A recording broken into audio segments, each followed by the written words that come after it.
Hello. Hey, and how are you this afternoon? Good to see you. Good to be with you. I am Leslie Bishop Joe. It's my pleasure to be with you today. This is the first time that we are combining our audience on YouTube with us today. And hopefully in the near future, we'll be bringing in those who are a part of Instagram. But today, welcome to all of you. It is great to be here with you today. And we're going to be talking about let's get after it. We've been dealing with, not dealing with procrastination anymore, trying to pull away from procrastination, being more proactive. So today we're going to be dealing with let's get after it. What does that mean? Get after it. So, Lord, please let the words of my mouth, the meditations of my heart be acceptable in your sight. Lord, you are our strength and our Redeemer. So we welcome you here today. And it is, again, a privilege. It's an honor to be with you, all of those who are with us today. So let's talk a little bit about this. And we're going to just deal with some of these areas, perhaps, that may be holding us back, keeping us from moving forward in those areas that we want to move forward in. Hello, Sister Monica. God bless you. Dios te bendiga. Que Dios te bendiga. You're there, Buenos Aires. Okay, wonderful. Good to see that you're with us from Argentina. All right, so we're going to move forward today, but I want to propel you toward destiny, right? Because God has great things in store for each of you. Great things in store. So this is what I want to ask you first as we are moving forward in the things that God has called us to do. I want to ask you, have you invited God into the process? And so we're going to delve more into this. We are still dealing with Stress Awareness Month. Don't forget that. We're just about on the end of it. But when we're talking about April and all the things we've had to deal with in our world, in our communities, right? Even in our families, on our jobs, sometimes it is stress related. But this is Stress Awareness Month, and we're going to step back. We're going to rest. We're going to get after those things that the Lord would have us to do, right? So let's get after it. That's what we're talking about today. Let's get after it, right? So what does that look like? So what I want to say, I want to piggyback a little bit on what we talked about a couple days ago when we were talking about being a coach. We ask everybody, what is it really that's holding you back? What is it that's keeping you from doing the things that you really believe you should be doing? So we're going to try to help provoke you in a good way to keep moving toward those things that you believe is what you were called to do. All right. So first things first, you're going to be willing, as we've been talking about in our past sessions, you got to be able to move out of your comfort zone. We all have to do that. So sometimes it's not easy, right? Algunas veces no es fácil, right? So sometimes it's not easy, but we yet have to move forward. All right. And so that's what we want to do. So today we're going to talk about, have you invited God into the process? Why is that important? Well, for those of us who love the Lord, the Word of God says in Proverbs 3:6, and I'm going to take a part of 7 as well. It says, in all your ways, acknowledge Him, and He shall direct your paths. And verse 7 says, do not be wise in your own eyes. Don't think that you have it all together. Don't be wise in your own eyes. Fear the Lord and depart from evil. Now, what is evil? Evil is to walk in disobedience and not according to His ways. So acknowledge Him in all of our ways. What does all mean? All means all, right? In all of our ways, in todas cosas. In everything that we do, we want to acknowledge Him, right? And this is important. This is vital if we want direction. Now, if we don't want direction, we can just wander aimlessly around and try to figure it out. However, it's very vital that we acknowledge the Lord in all of our ways so that He can direct our paths, right? So this is what we want to make sure that we're doing. Invite God into the process. And that was Proverbs 3:6 and 7. So that's one of the first things we have to do. Why? Because the word tells us to, is that we are to acknowledge him in all of our ways. This is vital if we want direction. Okay. So how else is it that you're going to get a glimpse of what the end should look like? How do we get a glimpse of what the end should look like? How will you know when you've gotten there if we have no idea where we're going, right? But it's God given. He gives us vision for where we're going. Yes, the vision for our lives comes from God. So we want to start with that mindset that we're starting with the end in mind so that we can stay focused. And it's God who's given us a glimpse of that, right? So I want to ask you then, what's in your view? If we're doing that, what's in your view? I want to ask you some questions today that only you can answer.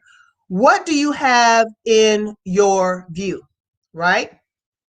What do you see, right? What do you see as obstacles? Are there things that you're seeing as hindrances to you? Are there things that have come against you? Are these things real or are they perceived? In other words, are they real or it's just in your mind, right? However, some things are meant to be overcome. Yeah, in the process of your making, some things are meant to be there as an obstacle to help make us, for where God is taking us. So some things are meant to be there, right? To help us to overcome. And then other things are going to be moved out of the way as we persevere in prayer and move forward and keep that forward momentum. Remember, we kept talking about forward momentum? Yes. So I want you to resolve in your mind that obstacles are par for the course.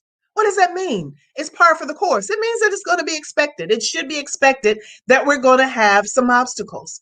So I want to ask you today, are you willing to push yourself beyond, right, your perceived and self-imposed limits? See, sometimes we put limits on ourselves, but really we could go farther. But we have to take those limits off ourselves and limits off of our God, right? We put self-imposed limits, but we got to be willing to push ourselves, push ourselves to go the extra mile, right? To pump the extra weights, to read the extra chapter, whatever it's going to take, write the next book. But we want to make sure that we're pushing beyond. What are those self-imposed limits? Because we're really not limited. We serve a limitless God. So sometimes those limits are perceived. Most of us, I would say, could be doing more. And it's not so much about the doing as it is, first of all, getting the vision, right? And being willing to accept the vision and move on that. Remember, we talked about sometimes even baby steps, but we can go into broader horizons if we would just allow ourselves to. Really, there are deeper depths for us. There are higher heights for us if we will allow ourselves to have those expanded borders. Yes. So what are you using? This is the last point I think I want to make with you. I want to ask you, what are you using as your gauge for moving in the right direction? In other words, how do you know that you're moving in the right direction? What are you using to gauge that? If first of all, we have not acknowledged the Lord so that he can direct our paths, so that he can show us where he wants to take us, right? We should be acknowledging him. Yeah. So what are you using as your gauge for moving in the right direction? Because really what it looks like is really not to be used as our gauge, because that will deceive us. If it doesn't look like it's going well, that doesn't mean it's not going well, right? If it doesn't look like God is in it, that doesn't mean that God is not in it, right? Because the Lord is always with us. Dios está con nosotros siempre. Siempre. He's always with us. So no matter what it looks like, we have to say, no, God is with me. So the gauge for moving in the right direction is not what it looks like. It's not what it feels like. It's not what I think or you think. It's really obedience.